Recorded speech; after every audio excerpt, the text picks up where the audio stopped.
বাচ্চাদের মতন আমার এই কুট্টুসটারও দাঁত পড়বে।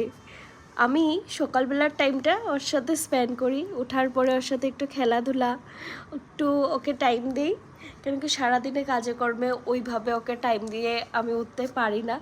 আর ও যখন খেলাধুলা করে ওর একটু ঘুমানোর ইচ্ছা হয়, ও এসে পড়ে আমার কাছে আসতে চায়, একটু কুলে নিয়ে ওকে আমি ঘুম পাড়াই, ওই জিনিসটা ওর বায়না থাকে।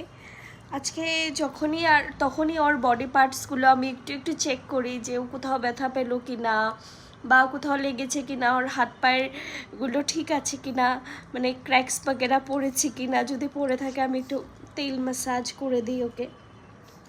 তখনই আমি দেখলাম ওর সামনের দাঁতের মধ্যে একটা দাঁত পড়ে গেছে। দেখে আমার ব্যাপারটা এত কিউট লাগলো, ভাবলাম তোমাদের সাথেও শেয়ার করি আর তোমাদেরকেও দেখাই আমার কুট্টুসটার একটা দাঁত পড়ে গেছে না বাবা, দেখাই সবাইকে তোমার দাঁত পড়েছে। এত কিউট ব্যাপারগুলো। আমি কালকে সিদ্ধার্থকে বলছিলাম আমার ছেলেটা এত তাড়াতাড়ি বড় হয়ে যাচ্ছে, আমার একদম ভালো লাগছে না, এখন এর দাঁতও পড়ছে। বাবা তুই এত তাড়াতাড়ি কেন বড় হচ্ছ? এখানে নোটিশ করলে দেখা যাবে এই সামনের দাঁতের মধ্যে দাঁত একটা পড়ে গেছে। একটু শান্তি দাও, তোমার দাঁতে কি ব্যথা হচ্ছে?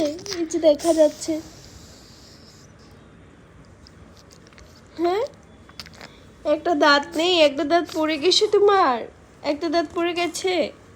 আজকে তোমাকে ঠান্ডা গাজর দিবে। হ্যাঁ মাম্মা, ছোনা আমার দাঁত পড়ে গেছে, বাবা তো ফার্স্ট দাঁত পড়ে গেছে, কেমনি পড়লো, ইস ইস ইস ইস। এবার খেলা ধরেছে, এবার ঘুম শেষ, এতক্ষণ ঘুমাচ্ছিল, এবার ঘুম শেষ। এই এই এই কুতলা, এই কুতলা পুতলা পুতলা, এই আমার কুতলা পুতলা পুতলা, এই আমার কুতলা পুতলা পুতলা।